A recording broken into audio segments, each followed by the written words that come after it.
Chouville aimait beaucoup Noël. Ils ressemblent à ça, les petits choux.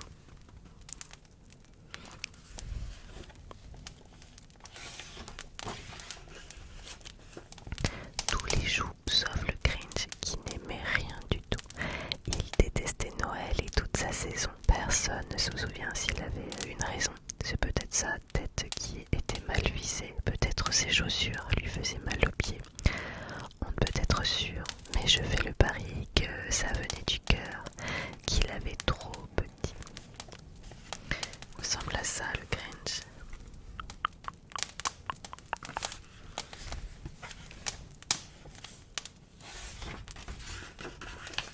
Corps aux pieds ou cœur de pierre, qu'importe après tout. Ce qui compte, c'est la haine qu'il avait pour les choux. À la veille de Noël, c'est un Grinch fort grincheux qui, depuis sa caverne, dressait les choux heureux. Le Grinch grognon grinché.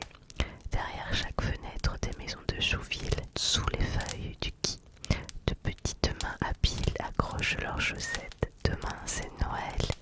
Il reste peu de temps. Ses doigts tambourinés, son mécontentement. Je vais trouver un plan pour leur gâcher la fête, car demain, il savait.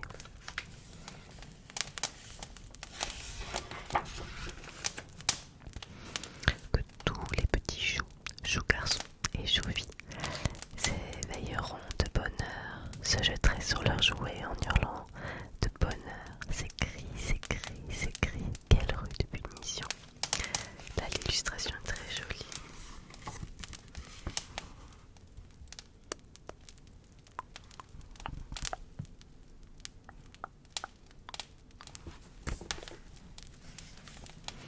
Joyeux Noël. Puis jeune et vieux chou s'installeraient à table, manger, bavrer, coinfrer, croquer. Quelle douleur! Du chou pudding, du chou rôti. Bah, quelle horreur! Pour le Grinch, cette vision était insupportable.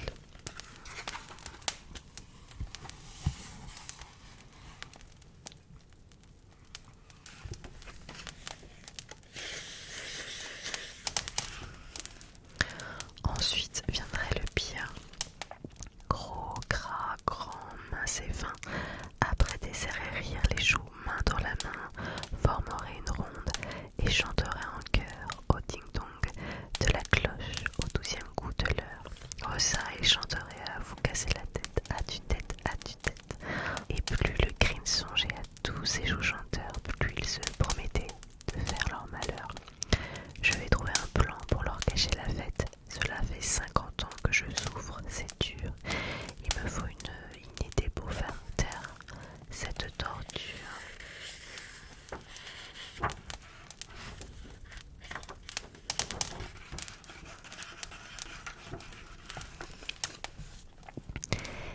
Et là, l'idée lui vient, une idée formidable. Le Grinch eut une idée super abominable. Voilà qu'il est content de l'idée qu'il a eue. Le vilain.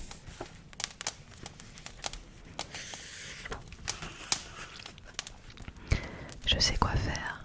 Vite, des ciseaux, un miroir, vite un chapeau, vite un manteau. Ils vont me croire. Le Grinch gloussait de joie, si fier de sa malice. C'est moi, le Père Noël, grâce à cet artifice. Il me faudrait un renne. Il se mit à chercher, mais les rennes ne sont pas si faciles à trouver. Allait-il renoncer face au premier problème? Si je n'ai pas de reine, j'en ferai un moi-même.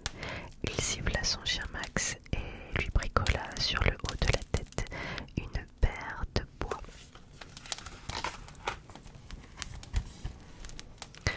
On le voit là en train de se déguiser et là en train de transformer son chien.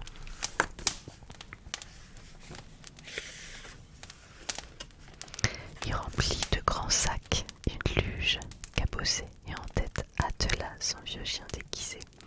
Puis le Grinch cria « Ville !» et la luge dévala la colline enneigée qui menait à Chouville.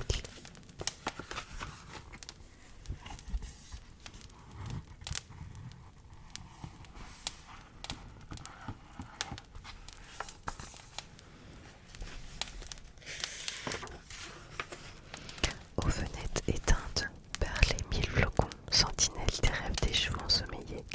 Arrêt numéro 1, grinça le Grinch Noël, marchant à peu feutré vers la première maison. Il se hissa d'un bond jusqu'à la cheminée. Elles sont jolies, les maisons des choux.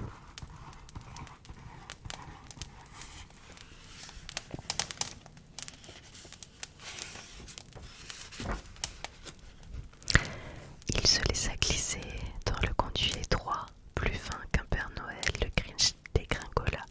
Il ne resta d'ailleurs coincé qu'une ou deux fois avant d'extraire enfin sa tête du foyer où les enfants choux sages accrochaient leurs chaussettes. Je les vole en premier, voilà adieu chaussettes. Il est en train de tout dérober. Les dessins sont vraiment sublimes. J'aime ce côté en noir et blanc avec juste une touche de rouge.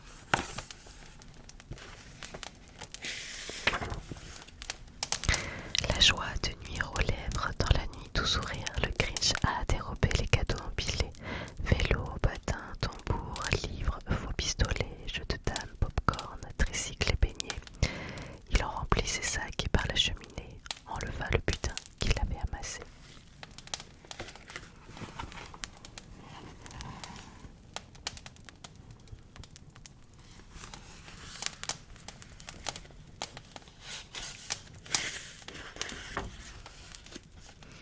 Il s'attaqua ensuite au réfrigérateur, le pudding, le rôti, les conserves de hachis. Le Grinch ne s'arrêta que quand il eut tout pris, ne laissant même pas un glaçon au freezer.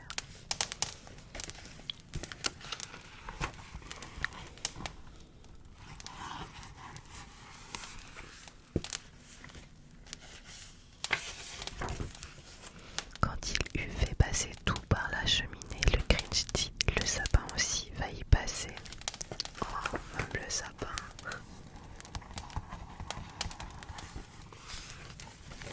Sacré Grinch.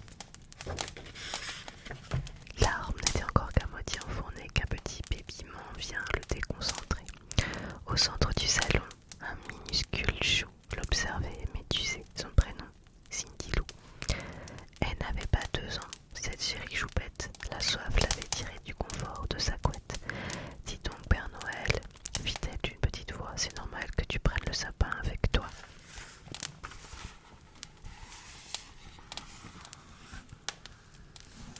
Elle est là.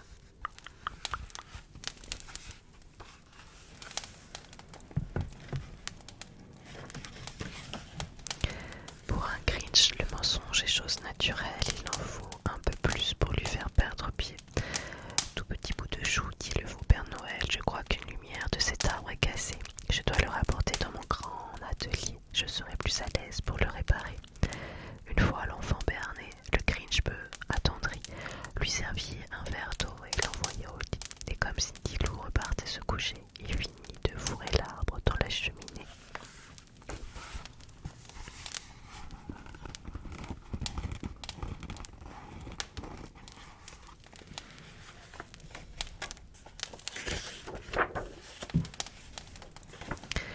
Le Grinch vola jusqu'à la dernière bûche de l'âtre, et enfin, satisfait, il quitta le théâtre de ses crimes. Au mur vide, quelques villes pendaient tristes, et la seule miette qu'il laissait derrière lui était juste assez grosse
saisir à l'idée qu'il avait accompli son plan machiavélique.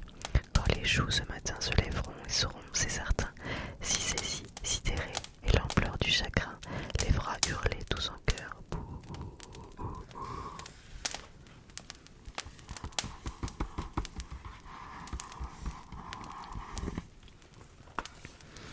Pas très gentil ce Grinch. Voici une symphonie que je vais savourer. Une main à l'oreille, le Grinch était tout ouïe. Il attendit puis entendit sur les pentes enneigées un son qui doucement mais sûrement grandit.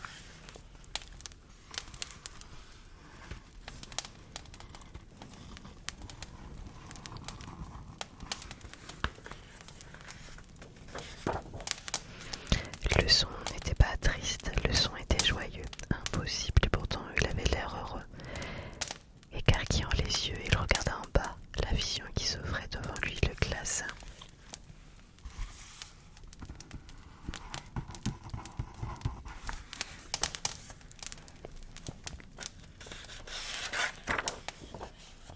Les choux petits et grands joyeusement chantaient, avec ou sans cadeau, ça n'avait rien changé. Ils n'avaient pas gâché la fête, Noël était blotti dans les cœurs et dans les têtes. Ils sont tous en train de chanter tous ensemble, en se tenant la main, c'est trop chou.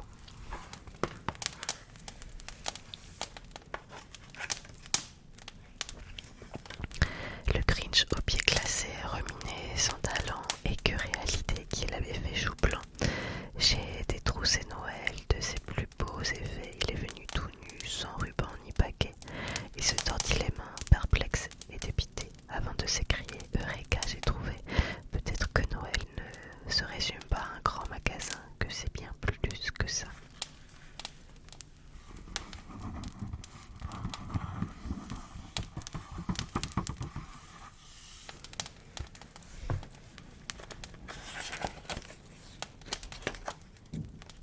Qu'arriva-t-il alors? Les choux racontent encore que le cœur du grincheux grandit dans sa poitrine et que dès qu'il put battre de façon plus digne, le Grinch fit dévaler dans l'aube son traîneau pour rapporter aux choux leur festin, leurs cadeaux.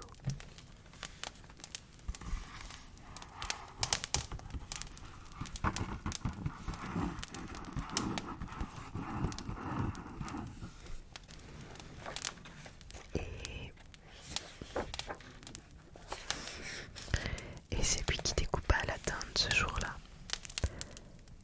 Alors voilà, c'est devenu. Bon, l'histoire ne dit pas pourquoi il a été vilain et pourquoi il avait le cœur noirci. Il a dû avoir un petit souci au moment de Noël avec la société de consommation. Mais c'est vrai que Noël c'est bien plus que des cadeaux, c'est la joie d'être avec ses proches. Et j'espère qu'en tout cas vous allez passer un très très beau Noël. Cette période est assez féerique mais aussi peut être assez pesante pour certaines personnes, donc j'envoie tout mon courage pour ceux qui subissent un petit peu cette période festive. Qu'est-ce qu'ils disent à la fin? Ah oui, ils disent que du même auteur, il y a le chat chapeauté, comment le Grinch a volé le Noël, un poisson, deux poissons, un poisson rouge, un poisson bleu. Et qui a en 2017 la sortie ordonnant un chou et les œufs verts au jambon. Voilà pour cette petite histoire de Noël. Ah, qu'est-ce qu'il y a marqué? Je vous lis quand même derrière du Dr Seuss.